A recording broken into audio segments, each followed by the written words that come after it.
안녕하세요.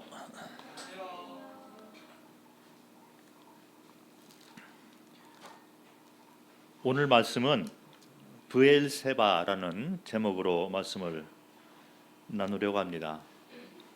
브엘세바는 지명 이름이죠.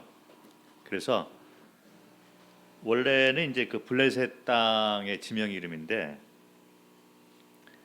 아브라함하고 이삭 그리고 야곱 뭐 이런 시대 때는 이제 그 블레셋의 땅에 속해 있었는데 이스라엘 백성들이 애굽에서 나온 후에 가나안에 들어가서 이제 가나안 전쟁을 하게 되면서 나중에는 이 브엘세바 이 땅이 이스라엘 땅으로 속하게 됩니다. 그래서 이 구약에 보면 이스라엘의 그 지역을 말을 할 때마다 북쪽으로 최북단으로는 이제 단이 있어요. 그런데 최남단에는 이 브엘세바라는 지명이 이스라엘 땅의 최남단의 경계선이 됩니다. 그러다 보니까 이 브엘세바 이 땅은 이방인들하고 이렇게 접촉이 되어 있는 그 국경지대 경계선에 위치해 있는 그런 지역을 우리가 생각을 할 수가 있어서 그러다 보니까 이방인들하고 이제 접촉하는 것도 많고 아무래도 이방인들을 통해서 우상의 유혹이라든지 그런 것을 많이 받게 되었으리라 생각을 합니다. 이것이 영적인 의미로 우리가 좀 생각을 해보면 우리 삶이 교회에 있을 때는 성도님들하고 같이 교제하고 그러면서 뭐 위로도 많이 받고 서로 세워주고 배움을 나누기도 하고 그래서 좋은 시간들을 보내고 있는데 뭐 월요일부터 이제 우리가 사회생활을 하게 되고 이방인들 안 믿는 분들하고 같이 생활을 하게 되면서 세상의 유혹과 또 공격 또 그 우상의 그 유혹에서 우리가 벗어나기가 쉽지 않은 그런 삶을 살고 있는 것입니다. 우리가 세상에 속한 자들은 아니지만 세상에서 떨어져 살 수는 없는 거거든요. 그러다 보니까 이 브엘세바라는 이 지역이 마치 이스라엘 사람이지만 하나님에게 부름받은 선택받은 사람이지만 이 지역에 살면서 완전하게 이제 세상 사람들에게 노출이 된 그런 삶을 살았던 것을 기억을 하면서 이 브엘세바가 우리에게 주는 영적 교훈이 무엇인가를 한번 생각을 해 보도록 하겠습니다. 먼저 요한복음 17장을 읽도록 하겠습니다. 요한복음 17장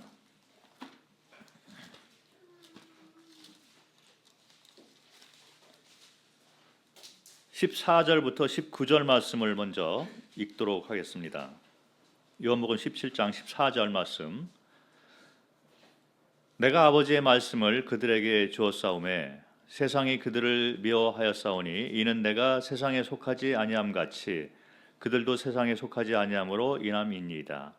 내가 비옵는 것은 그들을 세상에서 데려가기를 위함이 아니요 다만 악에 빠지지 않게 보존하시기를 위함이니이다. 내가 세상에 속하지 아니함 같이 그들도 세상에 속하지 아니하였사오나이다. 그들을 진리로 거룩하게 하옵소서. 아버지의 말씀은 진리니이다. 아버지께서 나를 세상에 보내신 것 같이 나도 그들을 세상에 보내었고 또 그들을 위하여 내가 나를 거룩하게 하오니 이는 그들도 진리로 거룩함을 얻게 하려 함이니이다. 자, 우리는 세상에 있지만 그러나 세상에 속한 자들은 아닌 것이죠. 그래서 우리는 구원받은 성도로서 하나님의 자녀가 돼서 빛의 자녀들이다. 그렇지만 세상에 여전히 살고 있는 것입니다. 여기 나와 있는 말씀처럼 세상에서 완전히 그 분리를 시켜서 다른 곳에서 산다거나 우리끼리 산다거나 이런 것이 아니라 신분적으로 우리가 하나님의 자녀이고 완전히 구별된 그런 사람들이지만 그러나 여전히 우리는 삶의 터가 이 세상에 있는 것을 성경에서 말을 하고 있는 것입니다. 그래서 예수님의 기도 가운데 우리가 세상의 악에 빠지지 않도록 너희를 위해서 기도하겠다 이런 말씀을 하시고 또 진리, 이 하나님의 말씀으로 우리가 거룩한 삶이 되기를 원하시는 것이 하나님께서 우리를 향한 뜻이라 이렇게 성경은 말을 하고 있습니다. 그리고 우리를 세상에 보내시는 거죠. 세상에 그냥 섞여 사는 그런 정도가 아니라 우리가 빛과 소금의 역할을 할 수 있도록 거룩한 삶을 통해서 빛이 되고 소금의 역할을 하는 그런 삶이 되도록 우리를 보내셨다 이런 말을 하고 있습니다. 그래서 우리가 이 땅에서 빛과 소금의 역할을 하고 전도와 선교의 삶을 사는 삶이 돼야 되는데 이게 쉽지가 않습니다.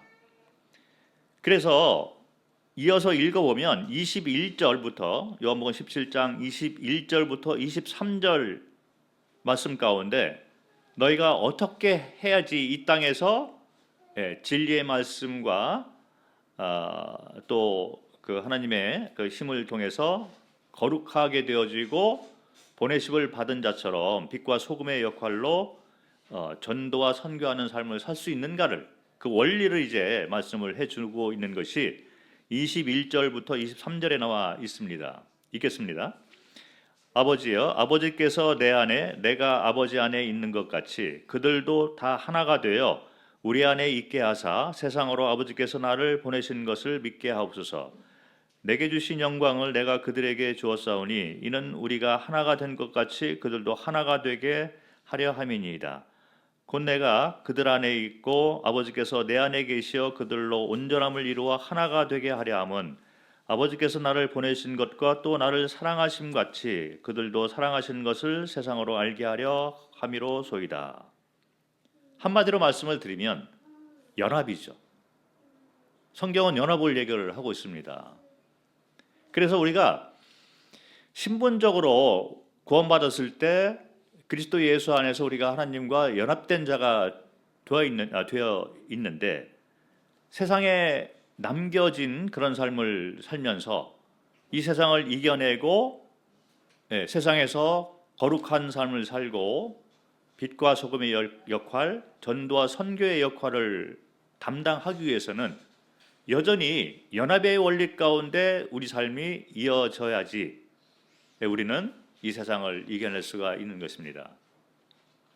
그래서 구원받을 때도 연합에 대해서 연합을 통해서 우리가 빛의 자녀, 하나님의 자녀로 거듭난 자가 된 것이죠. 성화의 원리 가운데 역시 연합의 원리가 핵심이 되는 것입니다. 그래서 우리는 하나가 되는 삶이 되어야 된다.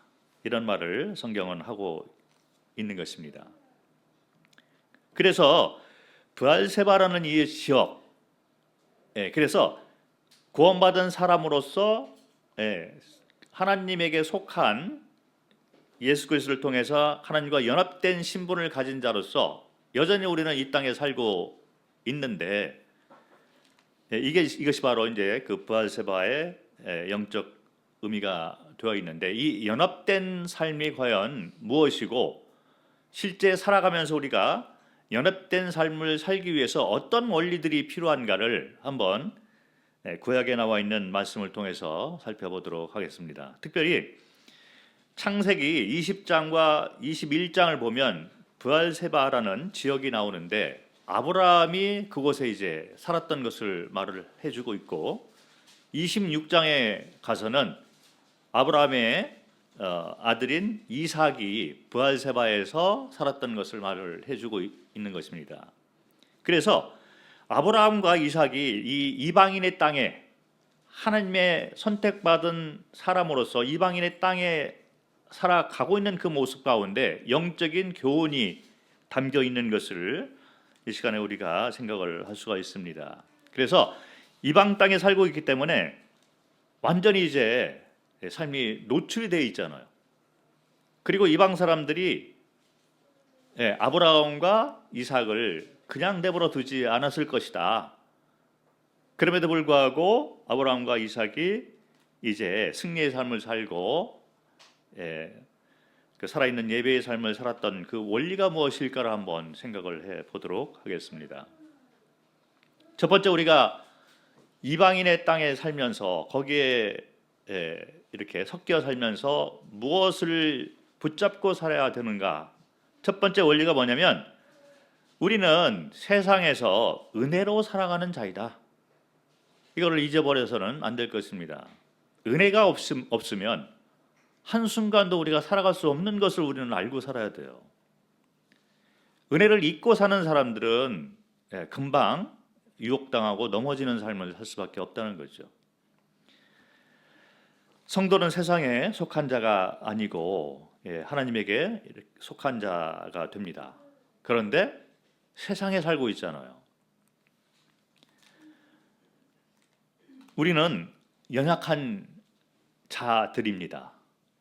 먼저 우리가 영적으로 승리하고 안식을 누리기 위해서 첫 번째 원리가 뭐냐면 우리는 연약한 자들이기 때문에 하나님의 은혜가 반드시 필요한 자들이다. 이것이 바로 세상을 승리할 수 있는 첫 번째 비결이 되는 것입니다. 저번에도 제가 말씀을 드렸지만 우리는 약한 것을 자랑하는 자인 거예요. 약할 때 우리의 강함이 나오는 그런 삶인 것이죠. 그래서 우리는 세상에 살면서 은혜가 필요한 자들이다. 그래서 은혜에 감사하며 은혜를 간구하는 삶을 살 필요가 있는 것입니다. 이 세상은 성도들이 은혜를 체험하면서 살아가고 있는 장소가 되는 것이죠. 하나님의 은혜가 없으면 성도가 살아갈 수가 없다. 이것이 바로 세상인 것입니다. 창세기 14장을 보면 잘 아시는 그런 그 말씀이 나오죠. 아브라함이 이제 세상을 맞대서 이렇게 싸우는 모습이 나오게 됩니다. 창세기 14장에는 아브라함의 조카 이 롯이 포로로 잡혀가잖아요. 소돔에 살고 있는데 전쟁이 일어나서 롯의 가족이 다 이제 전쟁 포로가 되어서 끌려가고 있을 때 아브라함이 사람들을 데리고 정면으로 승부를 합니다. 그래서 전투를 해서 다 이제 이렇게 찾아오는 장면을 우리가 볼 수가 있습니다. 세상에 살면서 우리는 때로 세상과 정면으로 싸워야 될 때가 있어요. 세상의 악과 세상의 유혹에 대해서 우리는 피해서는 안 되는 거죠. 정식으로 싸움을 해야 될 때가 반드시 있습니다. 자, 그런데 창세기 14장 18절부터 20절까지를 한번 읽어보도록 하겠습니다. 창세기 14장 18절부터 20절. 살렘 왕 멜기세덱이 떡과 포도주를 가지고 나왔으니 그는 지극히 높으신 하나님의 제사장이었더라. 그가 아브라함에게 축복하여 이르되 천지의 주제이시여 지극히 높으신 하나님이여 아브라함에게 복을 주옵소서. 너희 대적을 너의 손에 붙이신 지극히 높으신 하나님을 찬송할지로다 하매 아브라함이 그 얻은 것에서 10분의 1을 멜기세덱에게 주었더라. 자, 여기 멜기세덱이 아브라함에게 이제 축복의 기도를 하고 있는 장면이거든요. 그 내용을 보면 너희 대적을 너의 손에 붙이신 분이 지극히 높으신 하나님이라는 말을 하고 있어요. 그래서 은혜 가운데 아브라함이 전쟁에서 승리를 해서 롯의 가족을 구출해 왔다, 이 말을 하고 있는 거거든요. 우리가 자주 이제 세상의 여러 죄와 이런 유혹에 대해서 우리가 영적 전쟁을 하면서 살아가는 삶을 이렇게 볼 수가 있습니다. 그런데 이것이 은혜로 되어진다는 거죠. 우리 힘이나 우리의 지혜를 통해서 우리가 승리하는 삶을 살 수 있는 것이 아니라 오로지 하나님의 은혜 가운데서 우리가 여기까지 왔다. 전쟁을 하고 승리를 했었던 것도 그래서 악과 유혹으로부터 우리가 대적해서 벗어날 수 있는 삶이 되어진 것 자체가 하나님의 은혜였다는 거죠. 그래서 아브라함도 자기가 전쟁을 이렇게 수행할 때 승리를 자기에게 준 분이 바로 하나님이구나, 이거를 은혜를 체험을 한 거죠. 그래서 은혜에 대한 화답으로 11조를 합니다. 그 성도는 11조를 하는 삶이 되는 거예요. 11조에 대해서 율법으로 접근하는 분들이 많이 있지만 그렇지 않습니다. 은혜를 잊지 않고 감사함을 가지고 은혜를 추구하는 삶을 사는 모든 자들, 그 마음 가운데 내가 가진 모든 것이 하나님의 것이로구나, 은혜로구나, 그래서 우리가 11조를 드리는 삶을 살고 있는 거예요. 11조는 은혜입니다. 은혜에 대한 화답으로 우리가 11조를 드리는 삶을 살고 있다는 거죠. 그래서 이제 처음으로 성경에서 11조를 드리는 모습이 아브라함의 삶 가운데 나오게 되면서 11조의 교훈이 이제 시작이 되는 거예요. 은혜를 잊지 않고 감사함으로 사는 모든 자들은 받은 것 가운데 믿음을 통해서 11조를 드리는 삶을 사는 것을 우리가 볼 수 있고, 그것이 신약까지 이어지고 있는 것을 볼 수가 있는 것입니다. 율법으로 우리가 이렇게 이와 같은 것을 헌물을 드리는 것이 아니고 은혜이기 때문에 드리는 거예요.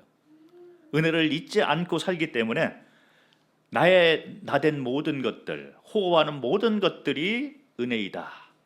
그래서 간혹 전쟁에 승리하고 세상의 유혹과 죄로부터 우리가 승리할 때가 있더라도, 그리고 우리가 열심히 일을 해서 또 수입이 이렇게 들어오는 모든 것들이 하나님의 은혜가 아니면 우리가 가질 수 없기 때문에 우리는 11조를 드리는 삶을 살고 있는 것입니다. 그러나 우리의 삶을 보면 이 세상에 살면서 항상 승리하고 전쟁을 하면서 세상과 이렇게 맞대적을 해서 승리하고 사는 그런 삶은 아니라는 거죠. 승리할 때도 있지만 많은 경우에 우리는 패배하는 삶을 살 때가 더 많은 것 같아요. 그래서 세상이 너무나 큰 것을 우리가 체험을 하면서 살아가고 있으면서 세상에 대해서 우리가 은혜가 없으면 대적할 수가 없구나, 이것을 체험을 하고 살고 있는 것 같습니다. 창세기 12장에 들어와서 이제 아브라함이 살던 그 장소에서 나와서 하나님이 그 약속하신 땅으로 이렇게 이주를 해옵니다.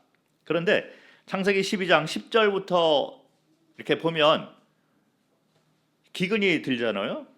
그래서 이제 애굽 땅으로 아브라함이 이주를 하는 장면이 나오는데, 애굽에 들어갈 때 아내 이 사라가 자기의 아내가 아니라 누이다 속이고 들어가는 거죠. 목숨을 부지하기 위해서 먹을 것을 찾으러 애굽 땅으로 들어가서 의식주 문제를 해결하기 위해서 애굽으로 이주를 하는데, 애굽에서의 삶을 보면 위선적인 삶을 사는 걸 볼 수 있어요. 양심을 속이고 진실을 속이는 삶을 살고 있는 아브라함을 우리는 볼 수가 있는 것입니다. 그런데 그 한가운데에서도 하나님의 은혜가 있는 것을 보게 되는 거죠. 창세기 12장 17절을 읽도록 하겠습니다. 여호와께서 아브라함의 아내 사레의 일로 바로와 그 집에 큰 재앙을 내리신지라. 하나님의 은혜가 일을 하는 것을 볼 수 있는 거예요. 아브라함은 전적으로 잘못을 하고 있습니다. 완전한 거짓말은 아니다. 본인이 그렇게 변명을 하고 위로를 하고 그런 행동을 하고 있을지라도, 그러나 옳은 행동은 아닌 것이죠. 복의 근원인 아브라함, 하나님의 선택받은 특별한 사람, 믿음의 선진 아브라함이 자신을 속이던 그런 삶을 살고 있는 거예요. 그래서 이제 그 애굽 왕이 이제 그 아브라함의 아내 사라를 이제 취하는 그런 그 시점에서 여호와께서 나타나게 되는 거죠. 그래서 재앙을 내리니까 풀어줍니다. 그리고 오히려 재물과 이런 그 노예 이런 것들을 이제 받고서 은혜 가운데 애굽에서 나오는 것을 볼 수 있는 거예요. 우리가 비록 연약하지만 이 땅에 살아가면서 우리는 은혜가 없으면 살아갈 수가 없는 거예요.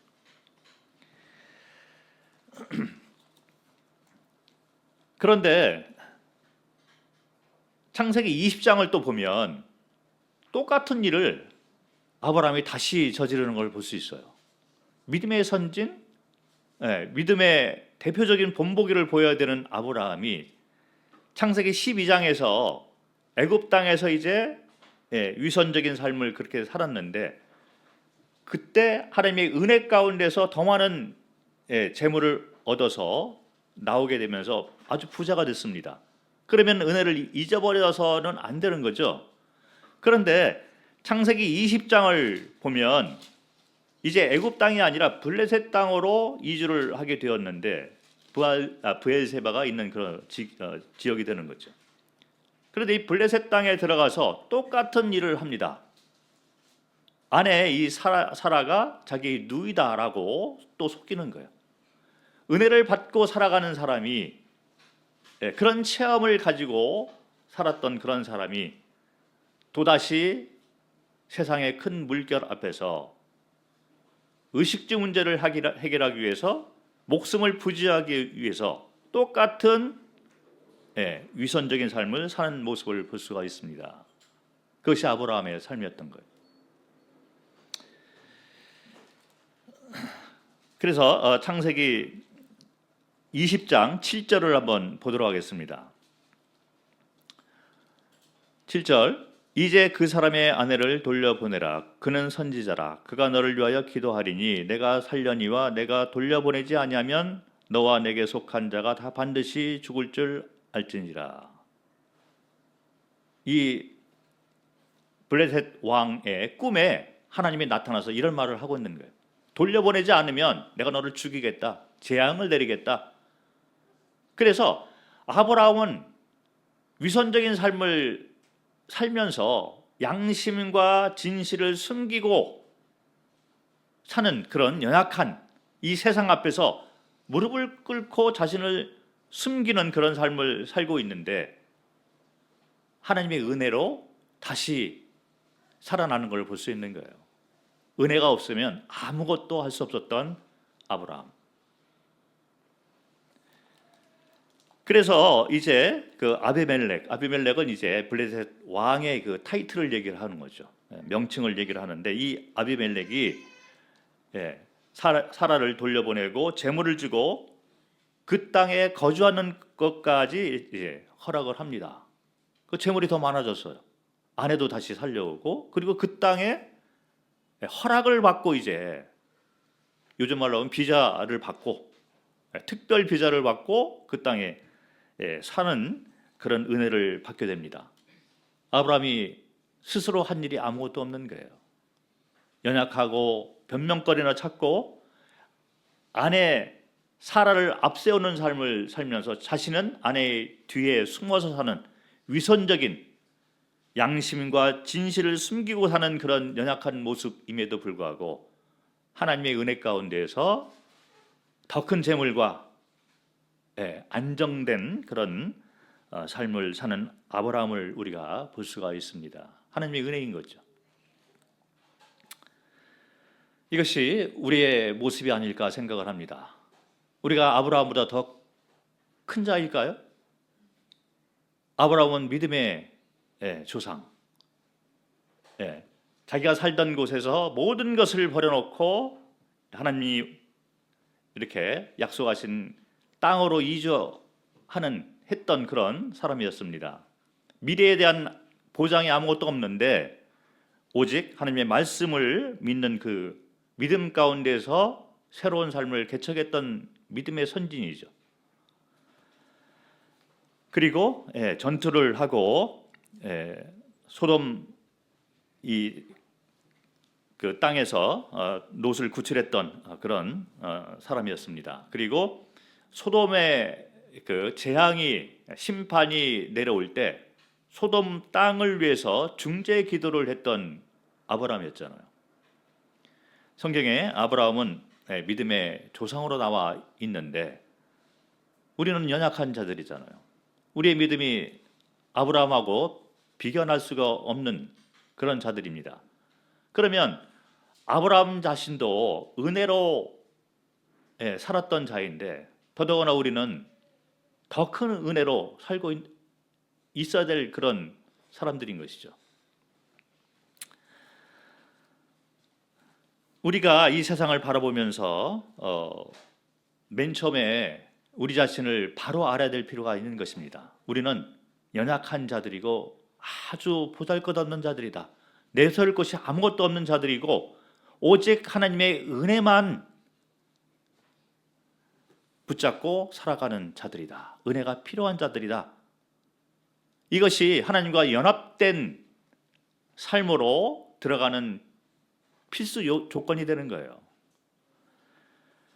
자, 그런데 이 아브라함 뿐이겠습니까? 창세기 26장을 보면 아브라함의 아들 이삭이 나오는데 이삭도 똑같은 일을 하는 것을 볼 수 있어요. 창세기 26장을 한번 보도록 하겠습니다.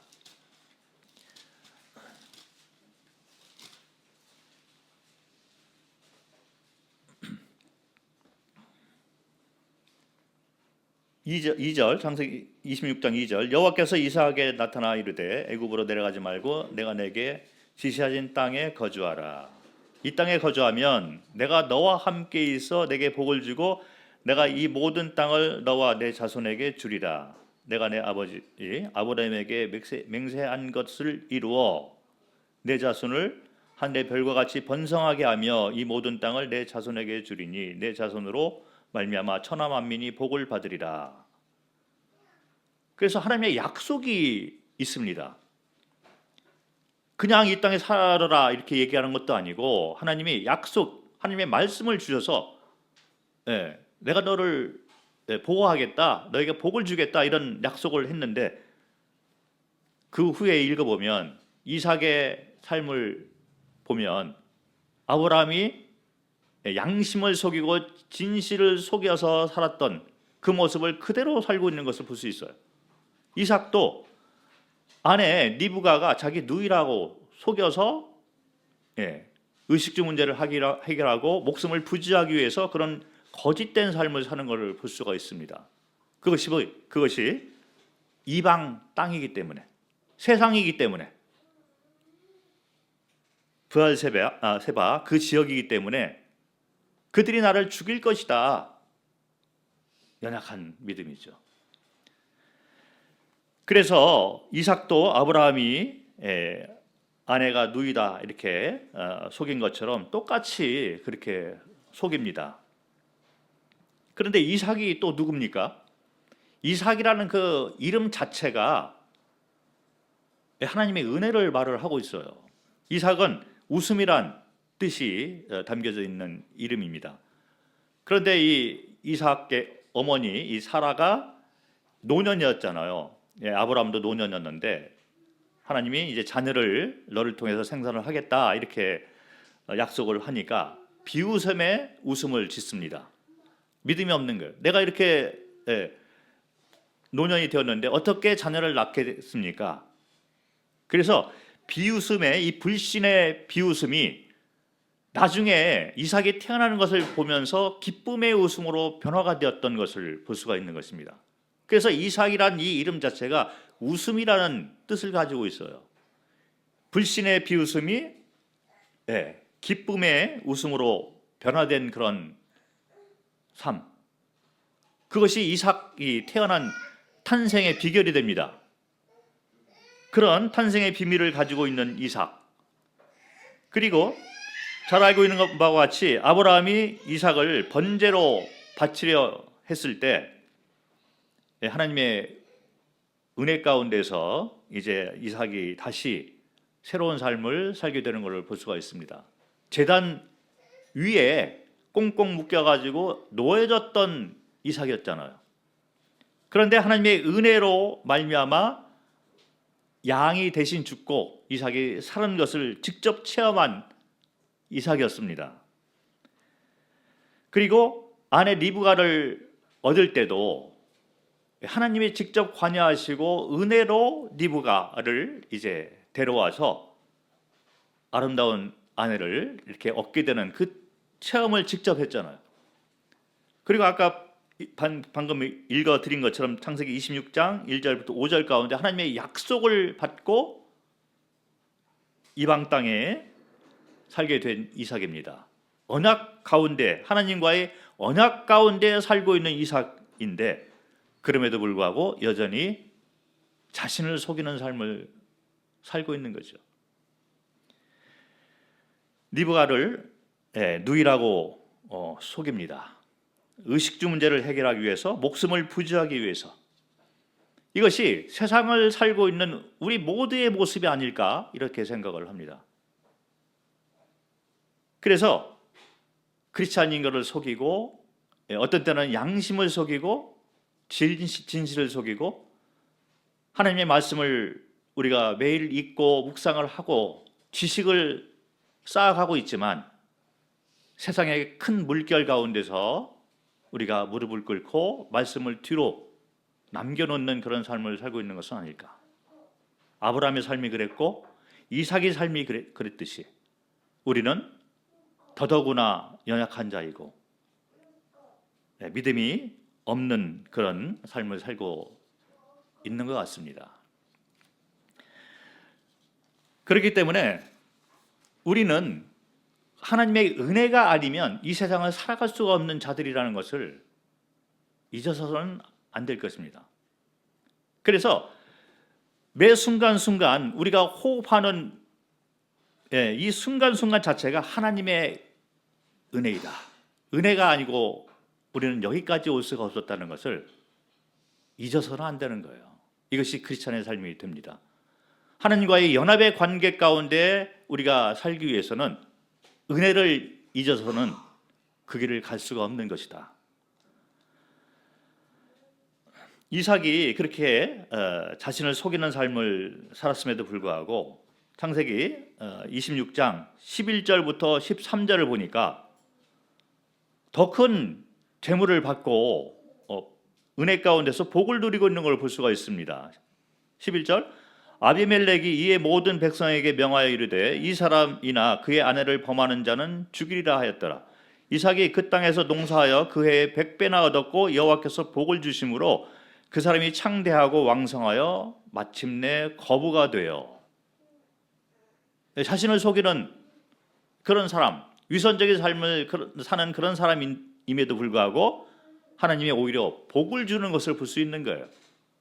이삭이 한 것은 아무것도 없습니다. 연약하고 보잘것없는 그런 삶에도 불구하고 하나님의 은혜가 임해서 그런 삶을, 그런 복을 받는 것을 보는 거죠. 우리도 똑같다는 거죠. 그래서 우리는 우리가 살고 있는 매 이 걸음걸음, 이 호흡하는 매 순간순간 이 모든 환경과 상황, 이 모든 것들이 하나님의 은혜이고 은혜 위에 은혜에서 우리가 살고 있는 것이다. 은혜를 아는 자가 되어야 되고 감사하는 자가 되어야 될 걸로 생각을 합니다. 연합에 들어가는 첫 번째 단계는, 연합의 삶을 사는 첫 번째 단계는 나의 호흡, 세상 사는 모든 것이 하나님의 은혜이다 라는 이 믿음으로부터 시작이 되는 것입니다. 두 번째는 뭐냐면 은혜를 잊지 않고 사는 것에서 그치는 것이 아니라 세상에 살면서 우리는 생명의 근원 되시는 참 우물을 파는 삶을 살아야 된다. 이것이 브엘세바에서 우리가 받을 만한 두 번째 교훈이 됩니다. 말씀을 이렇게 읽어 보면 이삭이 연약함에도 불구하고 하나님의 은혜 가운데서 이제 큰 복을 누리게 됩니다. 그래서 재물도 많아지고 농사를 지었는데 100배. 그래서 거부가 되잖아요. 그런데 여전히 세상은 변하지 않습니다. 하나님이 함께하고 복을 주고 은혜 가운데 살고 있는 아브라함과 이삭이었지만 세상은 그대로 변하지 않는 거예요. 그대로 있습니다. 광야는 변하지 않는다. 여전히 세상은 세상이다. 사탄의 노예로 살고 있는 것이 세상이고, 이 세상이 믿음의 사람들을 공격을 하는 것을 볼 수가 있습니다. 창세기 26장 12절부터 16절까지 한번 읽도록 하겠습니다. 12절. 이삭이 그 땅에서 아까 읽었는데 이런 은혜를, 큰 복을 받았고, 14절부터 읽도록 하겠습니다.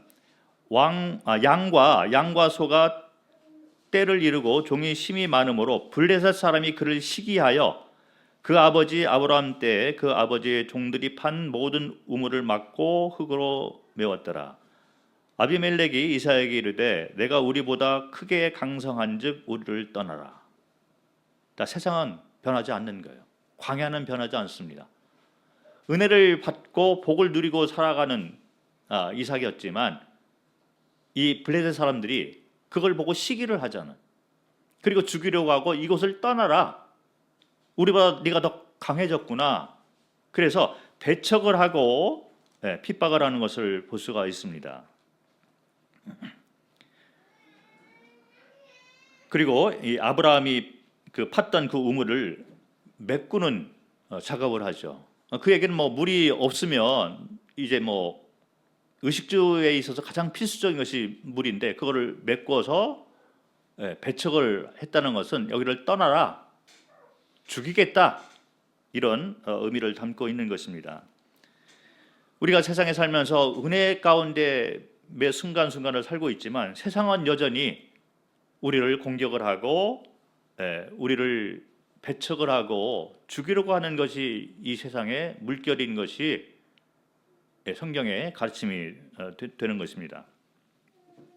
그런데 이와 같은 세상을 대하면서 이삭이 또 아브라함이 취했던 행동은 뭐냐면 우물을 파는 행동을 했어요. 자, 이방인들도 우물을 파는 삶을 삽니다. 의식주 문제를 해결하기 위해서 가축을 돌보고 또 사람들도 이제 물이 필요하기 때문에 사람들이 어느 곳을 가든지 우물을 파잖아요. 그런데 이방인들이 파는 우물을 파는 그 의미는 의식주 문제를 해결하기 위해서 그렇게 파는 것이죠. 그런데 성도들이 우물을 파는 이 영적 의미는 뭐냐면 생명의 근원, 생수의 근원 되시는 여호와 하나님을 추구하는 삶을 말을 하고 있는 거죠. 우리가 단지 세상에 살면서 의식주 문제를 해결하기 위해서 직장을 다니고 또 공부를 하고 여기서 끝난다면 우리의 삶은 세상 사람들하고 똑같은 것이 되는 것입니다.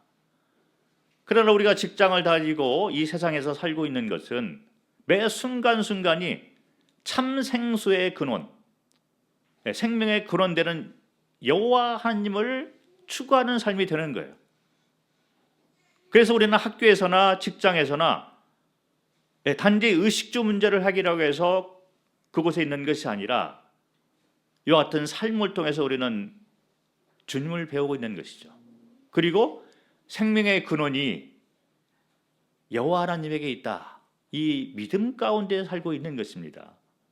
자, 우물을 이렇게 파게 되는데 이 땅 밑에 물이 있을까 없을까? 이걸 우리가 어떻게 알고 그거를 파게 되는 것입니까? 하나님이 허락하지 않으면, 은혜가 아니면 아무 소득도 없이 우리가 살아갈 수도 있다는 것이죠. 우리가 학교에 하나님이 우리를 그곳에 심어놓고 직장에 그곳으로 그 직장에 우리를 인도하신 그 목적이 있을 것이다. 하나님의 뜻이 무엇일까? 매 순간순간 우리는 참 우물을 파는 삶을 살아야 된다는 거죠. 그래서 이삭이 이제 우물 파는 삶을 하고 있는 것을 볼 수가 있습니다. 예레미야서 2장, 여기 창세기 26장에 손을 넣으시고 예레미야서 2장 13절을 잠깐 보고 돌아오도록 하겠습니다. 예레미야서 2장 13절. 잘 아시는 그런 말씀인데 읽겠습니다. 내 백성이 두 가지 악을 행하였나니 곧 그들이 생수의 근원되는 나를 버린 것과 스스로 웅덩이를 판 것인데 그것은 그물을 가두지 못할 터진 웅덩이들이니라. 이 반역죄를 얘기를 하고 있습니다. 사람들이 사탄의 유혹을 받고 맨 처음에 이제 에덴 동산에 쫓겨난 그 시점부터 시작을 해서 반역죄를 짓고 살아가고 있는 거예요. 그래서 우물을 파는 것도 하나님이 없는 그런 상태에서 그냥 의식주 문제를 해결하기 위해서 우물을 파는 그런 모습은 이방인들이, 세상인들이 추구하는 그런 삶의 모습이 되는 것입니다. 그리고 우물을 파서 만약에 소득이 있다면 내가 잘해서 이 물을 얻었다. 자기의 영광과 자기가 왕과 주인 돼서 살아가고 있는 것이 세상 사람들의 모습이 되는데, 그런 모습을 보고 성경은 반역죄다 선포를 합니다.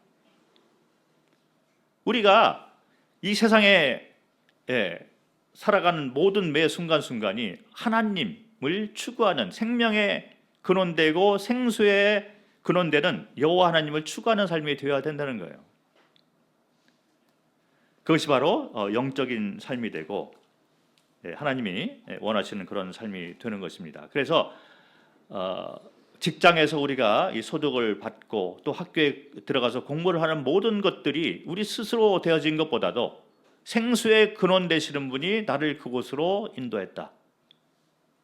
그리고 이 모든 사람들을 만나게 하고 상황과 환경 가운데서 나를 이끌어 주시는 그분은 여호와 하나님이다. 이런 믿음 가운데 우리가 살아야 될 필요가 있는 것입니다.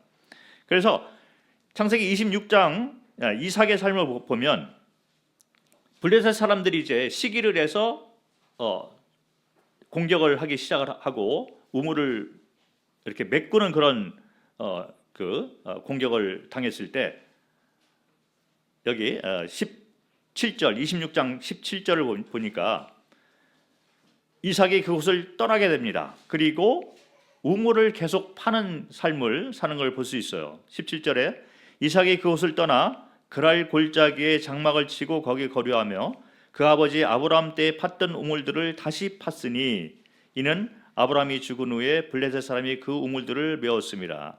이삭이 그 우물들의 이름을 그의 아버지가 부르던 이름으로 불렀더라. 영적인 추구를 하고 있는 거죠. 영적인 교훈, 생수의 근원되는 여호와를 추구하는 모습을 우리가 그려볼 수가 있습니다. 19절에 이삭의 종들이 골짜기를 파서 샘 근원을 얻었더니 그랄 목자들이 이삭의 목자와 다투어 이르되 이 물은 우리 것이라 하며 이삭이 그 다툼으로 말미암아 이 우물의 이름을 에색이라 하였으며 또 다른 우물을 봤더니 그들이 또 다툼으로 그 이름을 신나라 하였으며 이삭이 거기서 옮겨 다른 우물을 봤더니 그들이 다투지 아니하였으므로 그 이름을 르호보치라 하여 이르되 이제는 여호와께서 우리를 위하여 넓게 하셨으니 이 땅에서 우리가 번성하리로다 하였더라. 이삭이 거기에서부터 브엘세바로 올라갔더니 이방인들은 변하지 않는 거예요. 계속해서 대적을 합니다. 이삭이 이 종들이 우물을 파서 생수가 이렇게 나오는 거죠. 그러면 와서 또 빼앗습니다. 그럴 때 거기서 정면으로 대결하거나 이렇게 하지 않고 이삭이 그거를 넘겨주고 다른 곳으로 또 이주해서 또 다시 우물을 파고 그것도 빼앗겼을 때 또 다시 이주를 하는 그 모습을 우리가 볼 수 있는 거예요. 내려놓음이죠. 우리의 삶은 이 세상에 사는 성도의 삶의 원리는 내려놓음의 원리인 것입니다. 그것은 성경 신약의 갈라디아서 2장 20절 말씀으로 함축이 되어 있는 거예요. 그리스도께서 십자가에 죽었을 때 나도 같이 죽었다. 그러므로 이제 내가 사는 것은 내가 사는 것이 아니요 그리스도께서 사시는 것이다. 이 믿음 가운데 우리가 살아가고 있는 것입니다. 그래서 우물을 팔 때도 직장이나 또는 학교 생활 이런 거 할 때도 우리의 힘을 의지하는 것이 아니라 나는 죽고 그리스도께서 사는 이 힘을 가지고 이 지혜를 가지고 우리가 그곳에 있는 거예요. 그래서 우물을 파는 이 삶을 계속하는 것을 볼 수가 있는 것입니다. 내가 죽고 그리스도께서 사는 삶, 이것이 세상에서 안식을 누리고 세상에서 승리하는 삶을 살 수 있는 유일한 비결이 됩니다. 성도의 삶의 원리가 되는 거예요. 내가 죽고 그리스도께서 사는 삶, 내려놓고 나는 내려놓고 나의 힘과 지혜와 이 모든 것을 내려놓고 생수를 파는 생명의 근원 되신 여호와를 추구하는 그런 삶, 내가 사는 것이 아니요 그리스도께서 사는 삶을 추구하는 것이 성도의 삶이 되는 것입니다. 그런데 이방인들은, 이 세상 사람들은 우물을 자꾸 빼앗으려 하고 우물을 메꾸려고 하잖아요. 성도들이 그렇게 내려놓고 또 하나님을 추구하는 삶을 사는 그 모습을 가만히 내버려 두지 않는 것입니다. 사탄은 성도를 공격을 하고 있는 거예요. 우물을 메꾸고 우물을 빼앗으려 하고, 그래서 내려놓고 내가 사는 것이 아니라 생수의 근원되는 여호와 하나님을 믿는 믿음 가운데 살려고 할 때 방해 공작을 계속하는 걸 볼 수가 있습니다. 그래서 우리 삶은 그런 삶의 연속이 되는 것이다. 그래서 매일같이 내려놓고 생수의 근원되는 여호와를 추구하는, 우물을 파는 그런 삶을 계속해서 살아가는 것이 바로 성도들의 삶의 모습이다. 우리가 이렇게 생각을 할 수가 있습니다. 그래서 이삭이 이제 브알세바로 올라갔는데 24절을 보니까, 26장 24절에 그리고 25절에 보니까 그 밤에 여호와께서 그에게 나타나 이르시되 나는 너의 하나님 아브라함의 하나님이니 두려워하지 말라. 내 종 아브라함을 위하여 내가 너와 함께 있어 내게 복을 주어 너의 자손이 번성하게 하리라 하신지라. 이삭이 그곳에 제단을 쌓고 여호와의 이름을 부르며 거기 장막을 쳤더니 이삭의 종들이 거기서 또 우물을 받더라. 제단을 쌓고 예배를 드리는 그런 모습을 볼 수가 있습니다. 세상의 한 복판에서 이제 제단을 쌓고 하나님을 향해서 예물을 드리는 그런 모습을 우리가 생각을 할 수가 있는 거죠. 우리는 주일날 교회 와서 만찬 예식을 하고 있지만 이것이 세상 한 복판에서 드려지는 살아있는 예배가 되어야 되는 거예요. 그 성도들의 큰 문제점은 교회에서는 신앙생활을 잘하는 것처럼 보여요. 그것도 많이 연약한 모습들이 있는 걸로 우리가 서로를 알고 있습니다. 교회에서도 우리가 온전한 모습을 못 보이고 있을 때가 많이 있죠. 그런데 교회 안에 있을 때는 그래도 만찬 예식이 있고 말씀을 대하고 성도를 대하고 그러면서 위로도 받고 서로 세움을 받고 그렇게 하고 있습니다.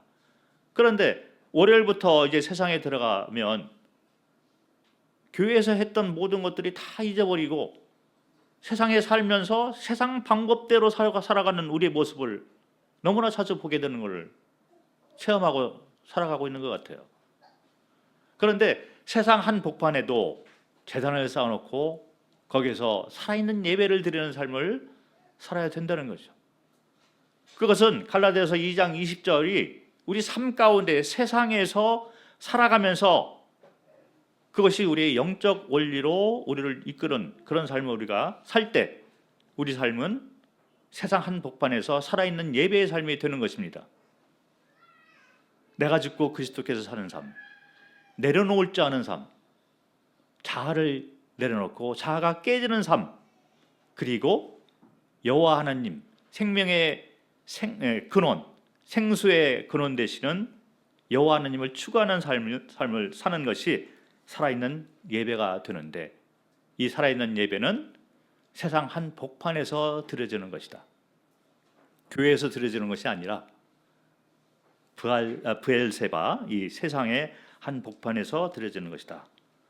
그리고 이삭이 장막에 사는 모습을 볼 수가 있습니다. 장막에 산다는 것은 성을 져서 큰 건물을 짓고 사는 것이 아니라 옮겨 다니는 삶이잖아요. 나그네 삶을 말을 하고 있습니다.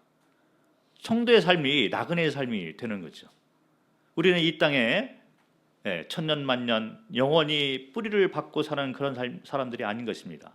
잠깐 있다가 우리의 원래 집으로 돌아가는 나그네의 삶을 사는 것이 이 성도의 삶이 되는 것이죠. 그래서 소망 가운데 우리가 잊어버려서는 안 되는 우리의 삶은 나그네의 삶이다.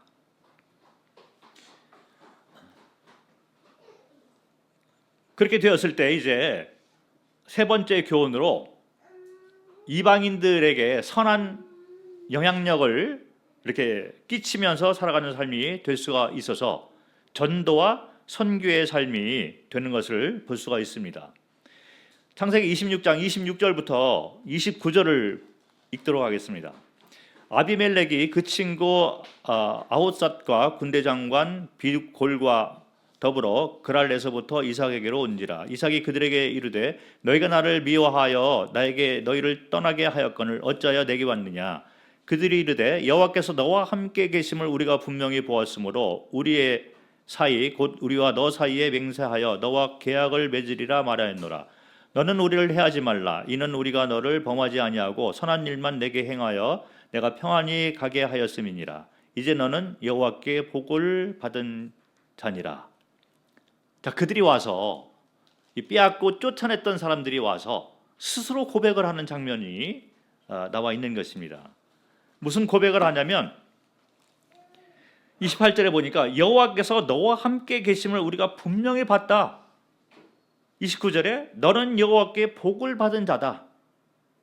전도, 선교의 열매가 맺어진 것을 볼 수가 있습니다.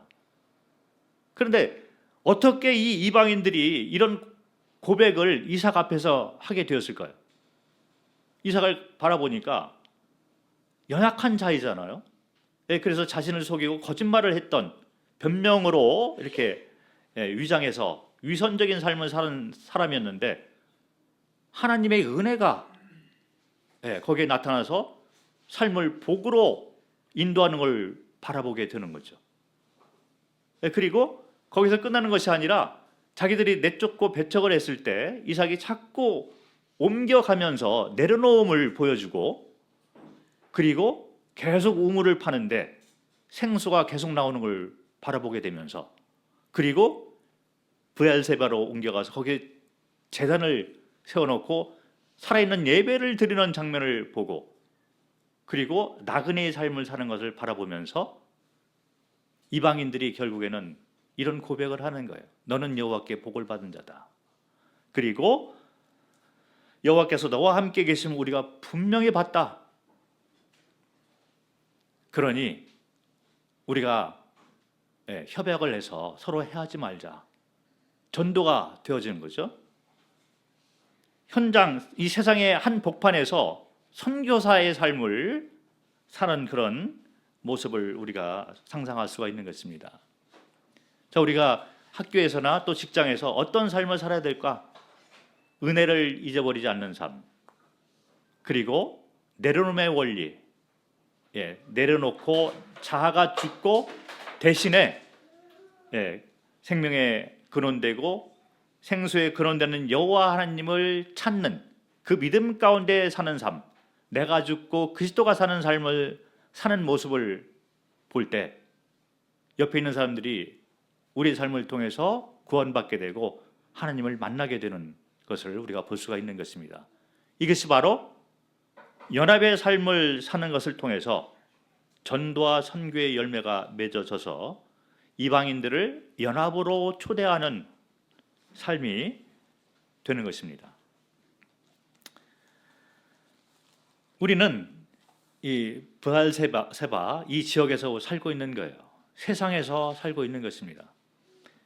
그래서 우리가 이 은혜에 대해서 감사하고 은혜를 추구하는 삶을 살고 내려놓고 여호와 하나님을 추구하는 삶을 살게 되고 살아있는 예배를 드리게 될 때 빛과 소금의 역할을 담당하며 그리고 하나님께서 우리 삶을 사용하셔서 전도의 열매, 선교의 열매가 맺어지게 되는 것입니다. 그런데 반대로 그런 삶을 살지 못하는 자라면 어떤 삶을 살게 되는지를 또 성경에서 말을 하고 있습니다. 이스라엘 역사가 얘기를 해주고 있는 거예요.